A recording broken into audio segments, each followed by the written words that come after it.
Miss iPhone, is that Katrina down there? Your name says iPhone today. I was just making sure I knew who that was. Yeah, for some reason my computer, like the internet isn't working, so I use my phone today. Oh, gotcha. Yeah, I thought I'd seen that happen with you a couple times before. So.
It's feeling pretty weird to me, you guys, that the next week is the end of the quarter. It's kind of starting to get weirded out.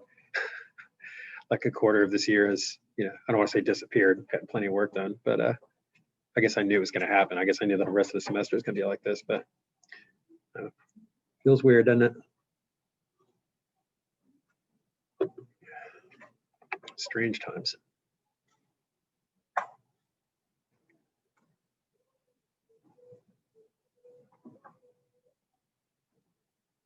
Gonna wait just another minute here.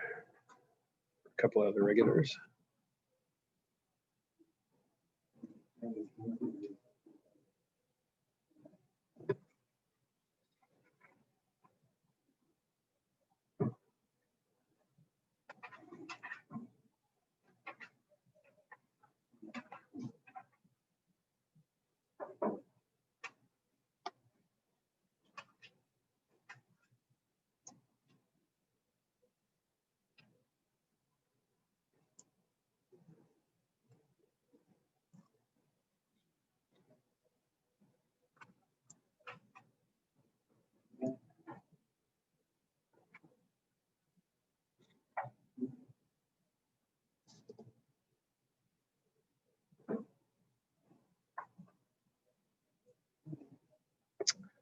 Okay, let's see what's happening.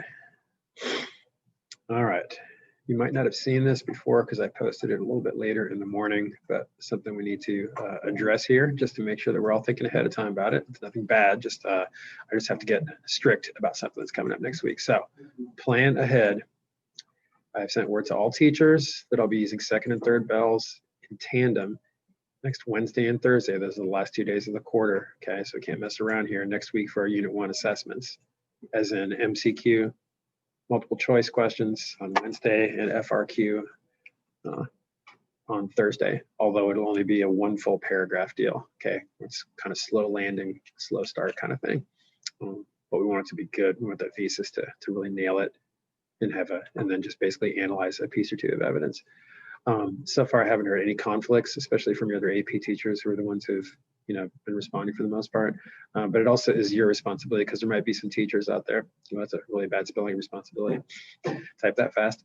It is your responsibility, especially if you're in some elective class or something, just to make sure, maybe that in general your teachers don't do live stuff, but it is the end of the quarter, so there might be kind of different stuff going on. You need to let me know, today or tomorrow, okay, if you have a conflict so I can work it out. Okay, so short of that, I know not everybody attends the live sessions, and probably the people that in general don't always attend the live sessions are probably not here right now. But spread the word and make sure that your friends who might not come to the live sessions a lot, although they should, see this, although I think it's pretty clear. Okay, so we got to figure this out, and you'll absolutely be expected to attend. We're going to use the lockdown browser. It's going to be a real test and everything. It's going to be timed. You're going to have the ticker and all that good stuff. Now, I don't want you to be totally intimidated. We've had a lot of practice. You should be very prepared for this. And there will be a strong curve on it, okay? Because AP exams, including these practice ones, these assessments, these progress check assessments that I use as test grades, are difficult. They are very difficult. So there'll be a big curve on it. Can't say exactly what it's going to be yet, but there will be a big curve. So you just do your best using all the strategies and knowledge that we have. Okay. Failure to attend result in a significant late penalty and parent contact. Sorry to be so super serious, because you guys have been great. So keep it up, and let's just make this run smoothly and not have any scandals. Okay, lack of a better term. All right, any questions about that?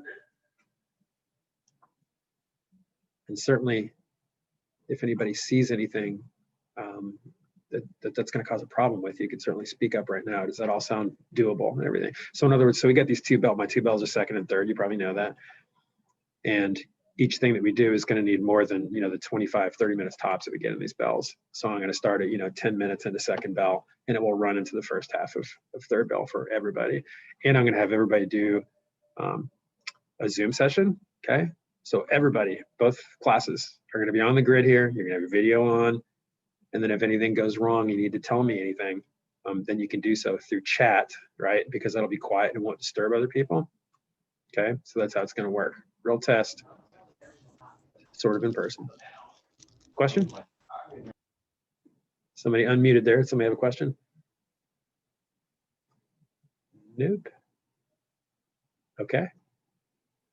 All right, let's go to the, let's quickly go over the vocab then, and we'll talk about those videos, and that'll be most of what we'll do today. So you had lesson 3 done for today. I'll come back to the agenda after that. I think we'll probably take a break from the vocab next week and follow up on the creative usage when the new quarter starts, rather than try to pack it in with everything else next week. I'm sure we'll have a lot of stuff going But we did already do this lesson. So number 1, can someone just share the words that you filled in?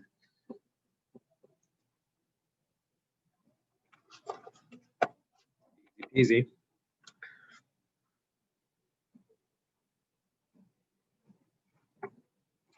You getting your book out? All right, I can go. Can you hear me? Yep. All right. I don't know how to pronounce this. Atelier. Yeah. Atelier. Yeah. Okay. Pellucid, Mm-hmm. archaic, axiom, and dulcet. Nice job, Chris. Atelier, pellucid, archaic, axiom, and dulcet. Number 2. I'll go. Okay. Scapegoat, iniquity, Mhm. cautious, expurgate. Yep, that's it. What was the last one you said? Vacillated. Good. Vacillated. Yeah. You got it. I love how Ashley always feels like she looks like she's silly for speaking up with all the noise in the room, but she always speaks up anyway. I love it. Scapegoat, iniquity. I mean, it's weird, so everyone's here. Yeah, it sounds kind of noisy in there. All right, scapegoat, iniquity, perspicacious, expurgate, and vacillated. And number 3, somebody else.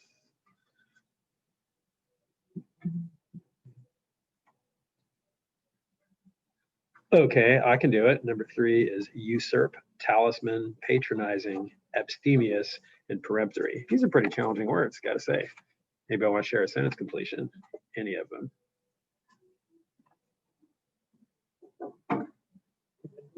I am live, but if I'll be off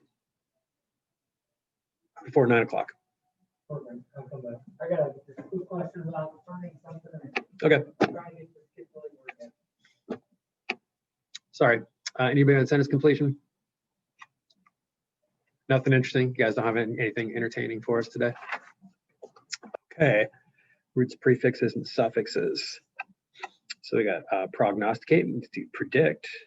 Agnostic means doubtful or non-committal, often applied to like religious beliefs. Irrational means obviously not rational because of that prefix. Mentality is a state of mind. Irrationale is fundamental reasons for something, and dementia is mental deterioration. Okay, ratios and numerical relationship between two similar things derived through reason. Ration is a reasonable quality of something, often applied to food, right? A mentalist would be someone who performs feats of the mind, like mind reading or telekinesis. 4, if dia means through by way of, then diagnosis would mean by way of knowledge. And other words are things like ration again, rationale, rational, irrational, things like that. All right, inferences. Okay, moving right along. Let me pop back to the agenda real fast here. Copy some stuff around. Stuff on my desk.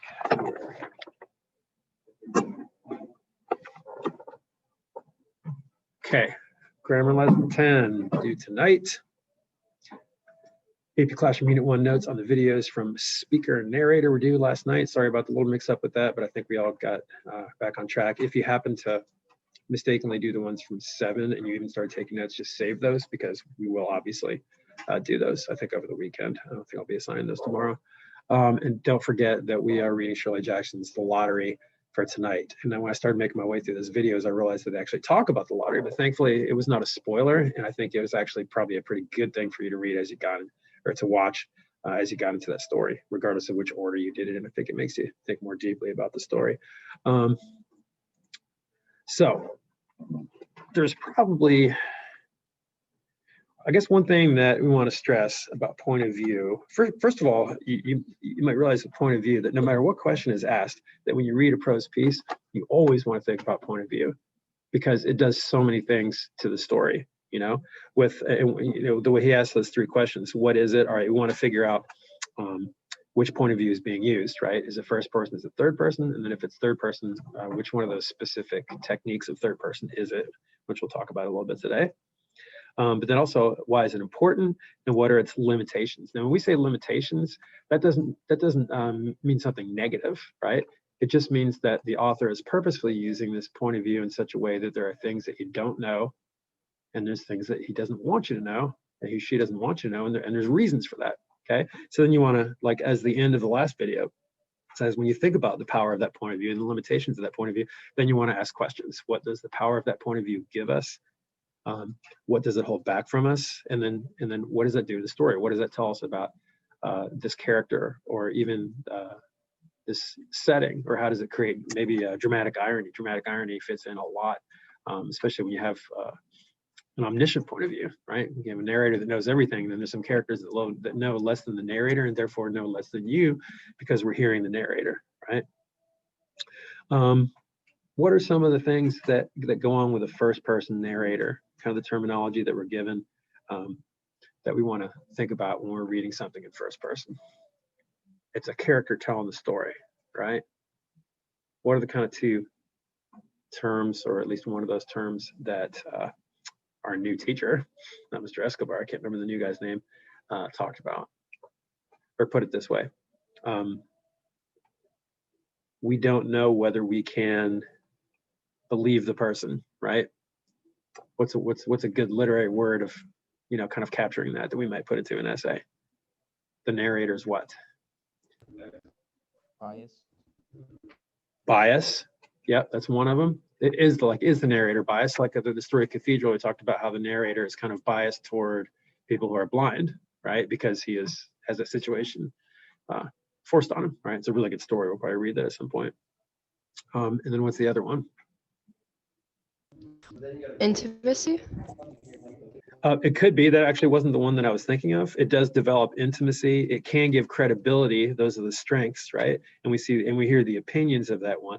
But then under weaknesses, right? That's good clarification. So strengths, we have intimacy, credibility, feeling that person express opinion. But then the limitations, we have maybe the bias of the narrator, and also the what of the narrator, because this is like the word that we always want to bring up. The credibility. Credibility or reliability. Yeah, you could put it either way, right? So credibility is kind of more on the positive side, right? Because you have credibility because it's like an eyewitness type of account, right? It feels like a real person telling us, rather than a narrator who is a little more abstract, right?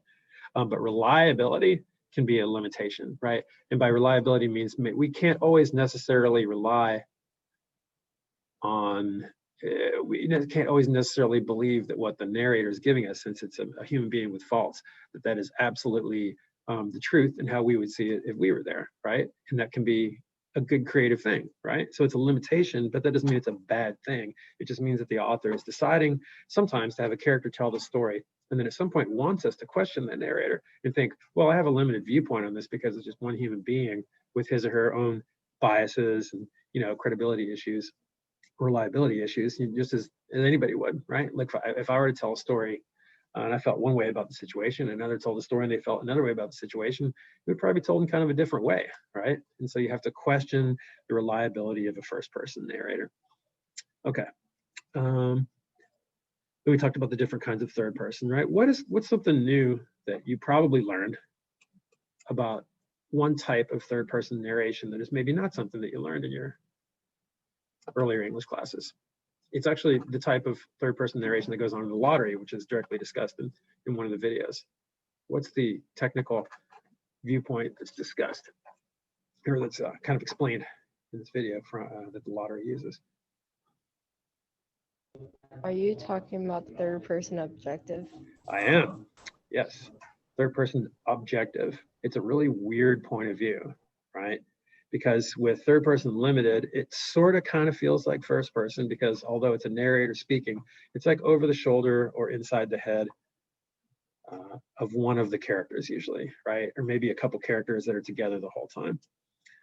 And with omniscient, you know, we certainly understand that when the narrator kind of knows everything, and that can kind of create dramatic irony and interesting stuff like that. We talked about with Story of an Hour, but with a lottery, what's weird about the objective third person point of view that makes the lottery feel apart? Well, we don't want spoilers here, but hopefully you've at least started taking a look at it, or you certainly should have looked at the excerpt, you know, in the video? What makes that feel so strange? What does the objective third person narrator not do that usually we're going to see or feel somehow? It doesn't really give any insight to like the thoughts and feelings of any character, and it's just like kind of neutral the whole entire way. Yeah, neutral to the point sometimes, like in this story, that it feels like cold and disconnected, right? So the idea is like an objective reporter, you know, like the name suggests, I mean, objective as opposed to subjective, right? Subjective means prone to and open to being affected by emotions, thoughts, and insights of oneself and other characters. But this is like absolutely no emotion, right? No matter what happens in the story. And there's certainly some stuff that happens that would usually elicit emotion from people, and certainly from a narrator if it was like a real human being telling the story and seeing these things. And that makes it feel especially cold. So it's a really strange story, and I'm really excited to talk about it tomorrow. Free breakfast. That's really exciting, like, free breakfast time! Free breakfast time! There you go. Yeah, we are hiring down here.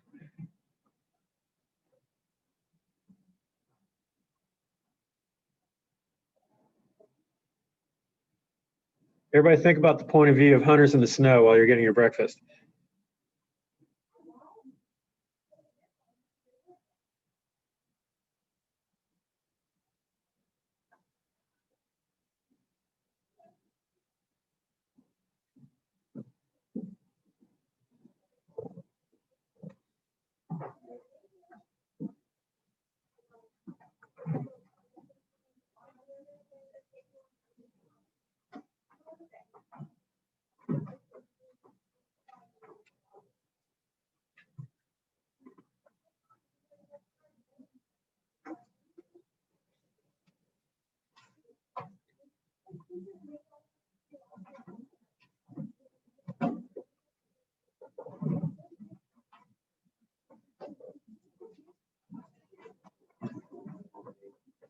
So your instructor in the video doesn't talk about hunters in the snow, but since we've read it, I think it kind of has a unique point of view. Let's think about that. What kind of point of view is hunters in the snow told from?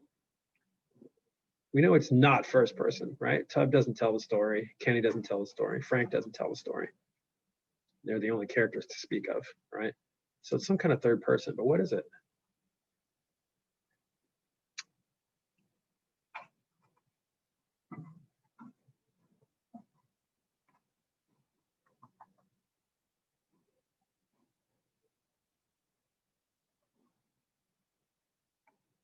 Objective, limited, or omniscient?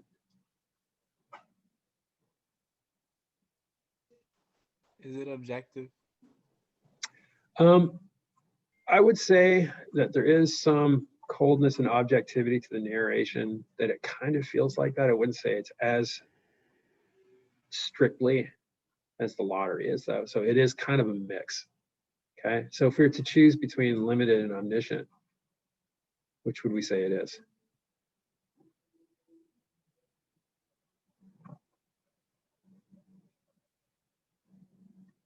It's kind of a hard question, isn't it? Does it look over the shoulder of one character for the entire story? It doesn't do that, right? But it is limited in that it's very focused on this small group of people, these three guys, right? But if you think about it, it does go off in different combinations as those alliances kind of shift, right? Like it talks about Kenny in the back with his wound in the truck, and then it has Frank and Tub later off in the bar by themselves, right? So from that perspective, technically, you know, it's kind of omniscient, but it is kind of limited in its scope to those three guys, right? So it's kind of in between one. But then what happens at the very end of the story? It very much shifts to what? The story ends in a very what point of view? The very, very end. Do you remember how it ends? They're driving, they've forgotten the directions, and then what does the narrator tell us in the very, literally like the last sentence of the story?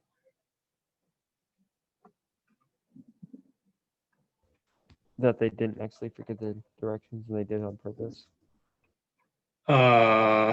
No. Unless there's something I'm missing. Is that how you interpreted that? Towards the hospital. What about the hospital, Emma? They weren't going toward, like, they took a wrong turn. They weren't going towards the They hospital. took a wrong turn. So that makes it very much what at the very, very end there, point of view wise. That's the narrator telling us something that none of those characters know, right? So what is that? Come on, you guys. That's an easy question. Objective. What? Objective. No. What's it called when the narrator knows something that the characters do not? Omniscient. It's omniscient. Yes, omniscient. The other O word.